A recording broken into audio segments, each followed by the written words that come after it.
멀쩡한 철도를 지하로 넣는답니다. 선거철이 돌아왔나 봅니다.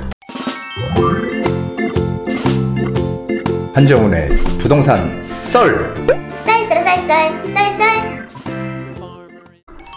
안녕하세요. 한정훈의 부동산 썰. 오늘의 주제는 바로 이것입니다. 철도 지하화 특별법이 통과가 됐습니다. 자, 이제 드디어 많은 분들이 예전부터 들었던 이제 지하로 들어가는, 철도가 다 지하로 들어가는 그런 시대가 올까요? 궁금들 하시죠? 자, 그 전에 세미나를 한번 말씀드릴게요. 부동산 특별 세미나 2월달도 다 가고 이제 3월로 접어드네요. 올해도 시간이 정말 빠릅니다. 3월 6일 수요일 오후 2시에서 5시. 주제가 상당히 중요한데요. 주제는 숨겨진 부동산 투자 유망지역에 관한 전격 공개. 자, 궁금하지 않으십니까? 어디? 자, 철도 지하화 특별법이 부동산에 어떤 영향을 미칠까요? 정부에서 철도 지하에 대한 발표를 했어요. 특별법이 지금 국회를 통과했거든요. 1월 달에 아마 통과한 걸로 아는데, 자, 이렇게 되면은 말로만 철도를 지하로 넣겠다라는 얘기는 예전부터 정말 많이 해왔죠. 하지만 이렇게 이제 국회를 특별법이 통과를 했다는 의미는 이제 본격적으로 철도 지하화가 실현될 가능성이 점점 커진 거 아니냐. 그래서 철도 지하화에 대한 그런 기대감들이 지금 상당히 많이 높아지고 있습니다. 그리고 각종 뉴스에서도 지금 상당히 많은 얘기들이 나오고 있습니다. 자, 그렇다면 한번 뉴스를 한번 보시죠. 정부 속도감 있는 GTX 철도 지하화로 국민 체감도 높인다. 이런 좀 기사가 있고요. 밑에 기사를 보면 서울시 지상철도 71.6km 지하화 추진, 상부공간 개발 구상 착수, 지금 이렇게 돼 있습니다. 그래서 마포에 이제 경의선 숲길이라고 있잖아요. 가보신 분들은 너무 좋다 이런 얘기를 많이 하시는데, 그런 것처럼 만들겠다라는 거예요. 이렇게 되면 정말 좋겠죠? 자, 이 국토부의 자료인데요. 이게 2024년 올해 1월 9일 날 발표한 자료입니다. 철도 지하화 특별법 도심 복합 개발 지원법 제정한 국회 본회의 의결, 이제 본회의를 통과했다는 얘기죠. 철길과 도로가 차지하던 도심 공간을 시민을 위한 주거산업 문화공간으로 탈바꿈한다는 계획이다. 자, 이래서 지자체가 희망 노선을 제한할 수 있도록 하고, 지자체 제한 사업 중 완결성이 높은 구간은 올해 12월까지 선도 사업으로 지정해 신속하게 추진한다는 방침이다. 이렇게 지금 돼 있습니다. 자, 이거 항상 지금 이제 우리가 한 달 있으면 선거잖아요. 이 선거철만 되면은 사실은 많이 나왔던 얘기입니다. 이 지상으로 지금 서울에서도 지상으로 다니는 지상철들이 꽤 있죠. 그런 지상철을 다 지하로 넣겠다라는 얘기. 이거 정말 지겹게 많이 들었던 얘기 중에 하나인데, 국회를 통과했다니까 뭔가 기대감이 지금 뿜뿜뿜 이렇게 많이 일어나고 있는 것 같습니다. 여기 보면 서울시 지상철도 71.6km래요. 71.6km. 지하화 추진하겠다. 71.6km. 자, 마포 경의선 숲길처럼 시내 모든 지상철도를 지하로 넣고 지상부지를 개발하기 위한 계획을 추진하겠다. 이렇게 지금 돼 있습니다. 자, 그래서 여기 뭐 도심 지상철, 그 다음에 서울시 국가철도 지상구간 이렇게 나와 있죠. 지상으로 다니는 구간들. 지금 나와 있는데요. 자, 그렇다면 지하로 이게 지상으로 다니던 그런 철도를 지하로 넣게 되면은, 지상을 어떻게 바꾸죠? 지상? 이게 제가 예전에도 가끔 강의할 때 이런 얘기를 드렸는데, 이 지상철도를 지하로 넣게 되면요, 비용이 어마어마하게 들어갑니다. 우리가 생각했던 이상의 어마어마한 비용이 들어가거든요. 이 지하로 넣기 때문에. 그리고 시간도 상당히 많이 걸립니다. 예, 그러고 지상은 그러다 보니까 사실은 돈이 없으니까, 예전에 기억들 하시나 모르겠지만 오세훈 시장이 서울시장 할 때 어떤 얘기를 했었냐면은 그 영등포역 있죠. 영등포역 1호선 영등포역이 지상철이잖아요. 그렇죠. 영등포역에 가면은 바로 그 지상철 바로 가까이 붙어 있는 푸르지오 아파트라고 있어요. 푸르지오. 바로 역세권이지만 지상철 옆에 붙어 있으면서 이렇게 되니까 어떻게 돼요? 집값이 많이 올랐을까요? 역세권이고. 아닙니다. 상대적으로 집값이 덜 올라요. 왜 그렇게 됐냐면은 지상에 철도가 막 다니니까 소음도 심하고 먼지도 많이 나고 그러니까 사실은 그게 상당히 이 재테크, 이 부동산 투자에선 안전적으로 작용을 한 거죠. 그러다 보니까 길 건너에 물레동 같은 경우에 물레아파트 같은 경우와 가격 차이가 상당히 많이 이렇게 났었어요. 그렇죠. 상당히 지금도 나고 있죠. 하지만 이것이 지하로 들어간다면 얘기가 완전히 달라지는 거죠. 그럼 지상은 뭘로 채울까요? 비용이 너무 많이 들어가기 때문에 어떻게 해요? 거기에다가 복합 뭐 상업시설이라든지 상업 문화 이런 시설들을 갖다가 넣어서 분양을 해가지고 거기 그 비용을 가지고 공사를 하겠다. 뭐 이런 옛날에 오세훈 시장의 구상도 사실 있었던 겁니다. 이 선거 때 되면 빼놓지 않고 서울에 나왔던 얘기가 2호선 얘기가 많이 나왔었어요, 사실. 2호선이 지금 지상으로 다니는 구간들 있잖아요. 합정에서 영등포 구청, 그 다음에 신도림에서 신대방까지 요 빨갛게 돼 있는 부분 있죠? 요 빨갛게 돼 있는 노선이 요게 지금 지상철입니다. 그리고 2호선 신담역, 이게 지선이에요. 2호선 지선, 신답에서 잠실까지. 그리고 왕십리, 한양대에서 또 잠실까지. 자, 이런 2호선이 상당히 2호선은, 여러분들 아실래나 모르겠지만, 일본에 2호선이 있죠. 일본에. 야마노테선이라고 그래서 산수선이라고 해요. 한자로 물숫자에 산수선이라고 하는데 야마노테선이 2호선입니다. 색깔도 초록색입니다. 그런데 그 야마노테선의 그 공통적인 게 뭐냐면요. 부자 동네를 들어간대요. 부자 동네 이렇게 도는 순환선이에요. 자, 근데 우리도 가만히 보면은 2호선이 들어가는 데들이 다 좀 괜찮은 지역들이죠. 그래서 2호선이 상당히 순환선으로 우리도 똑같이 만들었지만 2호선이 상당히 좀 가치가 있는 노선이다 이런 얘기를 드리는 겁니다. 근데 이것이 지하로 들어간다면 정말 괜찮겠죠. 그래서 여기 보면은 서울 도시기본계획을 통해 지상철 전체 구간을 지하로 놓고 2040 서울 도시기본계획이에요. 상부는 녹지 문화 상업 공간으로 조성해서 입체 복합개발 방안을 전부터 구상했다. 이거 전에부터 오세훈 시장이 얘기했던 겁니다. 사실 그게 실현이 안 됐을 뿐이지. 자, 그래서 열차 운행 시 제가 조금 전에 말씀드렸던 소음 분진뿐만 아니라 이거 참 결정적인 요인이 있죠. 이게 철도가 이렇게 놓이니까 이쪽 동네와 이쪽 동네가 단절이 돼 버리는 거예요. 이게 단절이.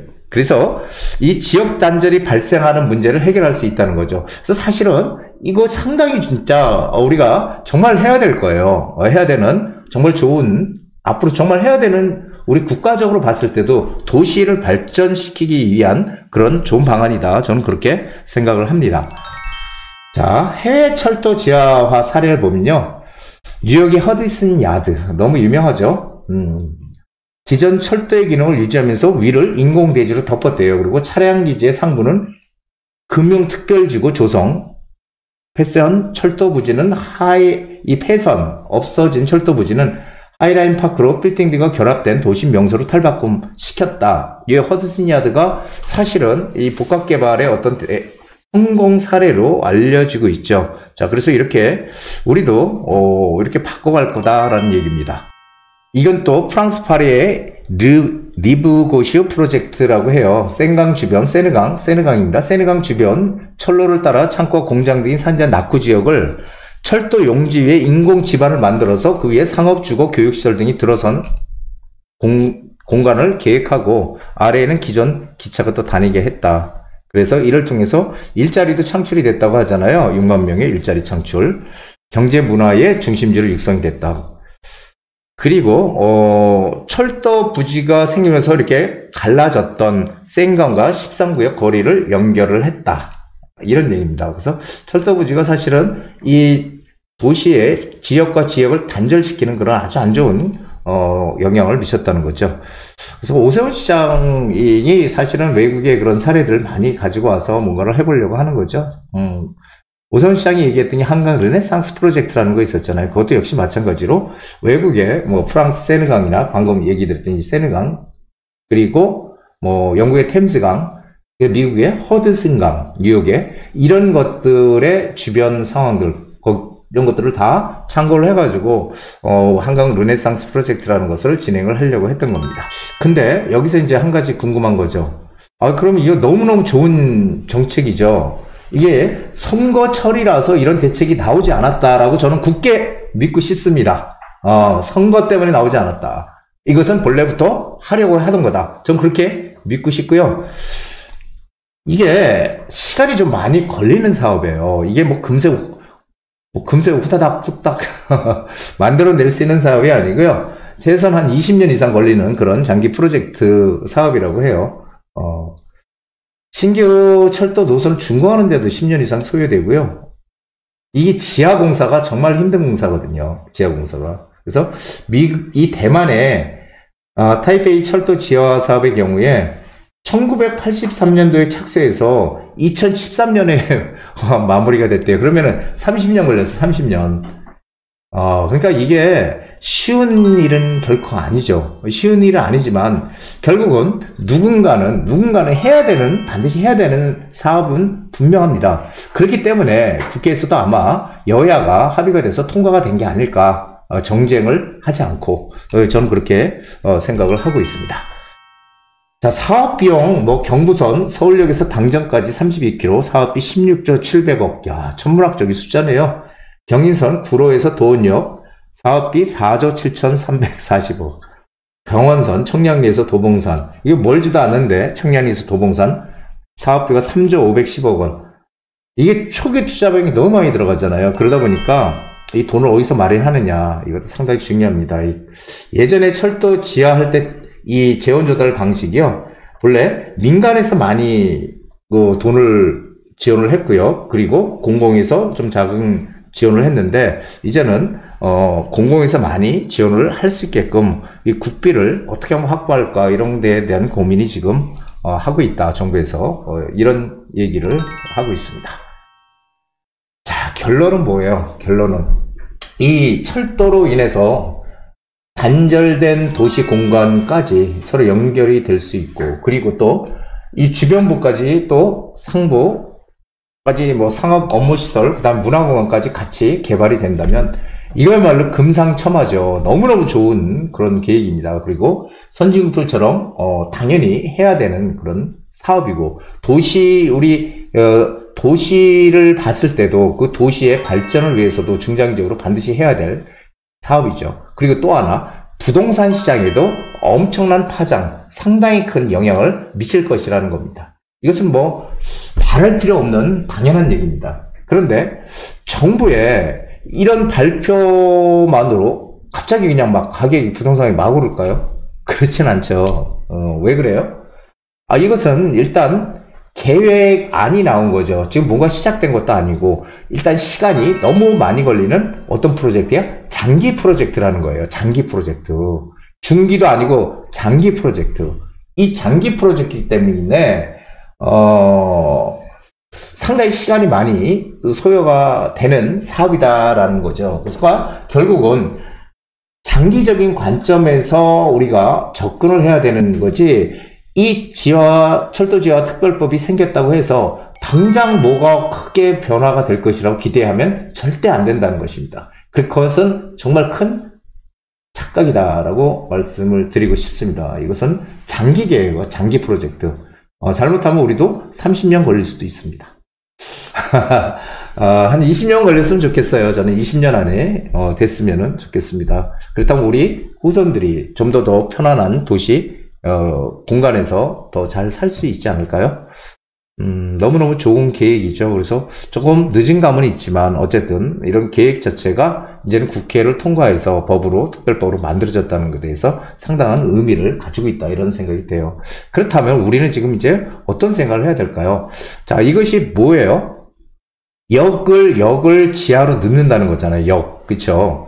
지상에 있던 역을 지하로 넣는다는 거예요. 결국은 뭐예요? 이제는 우리가 교통수단, 대중교통수단, 옛날에는 우리가 대부분 버스였잖아요. 버스 타고. 하지만 이제 대중교통 하면 우리는 무조건 지하철을 떠올려야 된다는 것입니다. 지하철. 그래서 역세권이라는 개념이 점점 더 중요해지는 것이에요. 역세권의 개념 다 아시죠? 승강장에서 직선거리로, 지하철 승강장에서 직선거리로 500m까지를 역세권이라고 하고 1차 역세권은 승강장에서 250m까지를 1차 역세권, 2차 역세권은 250m에서 500m까지를 2차 역세권이라고 한다. 항상 개발은 어떻게 한다? 일단 1차 역세권을 개발을 하고, 개발이 됐을 때 1차 역세권을 개발을 하고 그 다음에 2차 역세권을 개발을 한다. 그런데 내년 말까지 1차 역세권의 범위가 본래는 250m인데요. 한시적으로 350m까지 넓혀졌어요. 350m까지. 그것도 우리가 좀 생각을 잘 해봐야 됩니다. 내년 말이 지나서 내년 2025년이 넘어가게 되면은 그때부터는 1차 역세권의 범위가 250m로 제한이 됩니다. 자, 제가 여기서 조언을 드리고 싶은 것은 일단 이것은 장기적인 프로젝트이기 때문에 우리가 여기에 크게 그렇게 신경을 쓸 필요는 없다. 하지만 여기에서 우리가 알다시피 결국은 이 지하철역이 상당히 앞으로 중요해지겠구나라는 것을 인식을 해야 되고요. 그렇다면은 우린 이렇게 생각할 수 있겠죠. 일단 내가 뭔가 투자를 하고 싶거나 내 집을 장만하고 싶을 때 내가 여력만 된다면 어떻게 된다? 역세권에 붙어 있어야 된다라는 거. 첫 번째, 역세권에 붙어 있어야 된다. 그리고 또 하나, 앞으로 한 3년간의 트렌드는 재개발, 재건축입니다. 자, 재개발, 재건축. 재건축은 너무 가격이 비싸다. 입지가 좋은 데들은. 하지만 재개발은 입지가 좋은 데들에 아직까지 빌라나 단독주택이 밀집해 있는 지역들, 이런 곳들이 다 이제 아파트 지역으로 바뀔 것이다. 그러면 우리는 이런 곳에 좀 더 작은 금액을 주고 투자를 할 수가 있겠구나라고 생각을 해야 되는 거고요. 그렇다면은 정부에서 정책적으로 지원을 해주는 것은 역시 재개발과 재건축이죠. 그렇다면 내가 쌈짓돈, 큰 돈이 아닌 그래도 한 2억 정도 이내로 움직일 수 있는 쌈짓돈이 있다면 무조건 입지가 좋은 재개발 지역으로 들어가야 된다. 그럼 어떻게 해야 돼요? 역세권에 붙어있는 재개발 지역으로, 재개발을 추진할 수 있는 지역으로 들어가는 것이 앞으로 향후 한 3년까지의 가장 큰 우리의 목표고 화두가 될 것이다. 이렇게 말씀을 드리고 싶습니다. 자, 오늘 이 철도가 뭐 지하철이든 철도든 이게 지하로 들어가는 특별법이 생겨서 거기에 대해서 한번 좀 전체적으로 한번 얘기를 드렸고요. 여러분들 한번 잘들 생각을 해보시고요. 결국 역세권의 중요성에 관해서 제가 다시 한번 정리를 해드렸습니다. 자, 오늘 부동산 썰 여기까지입니다. 한정훈의 부동산 DJ에서는 여러분들의 고민을 기다립니다. 영상을 보시고 투자에 관심 있으신 분은 지금 바로 연락 주시기 바랍니다.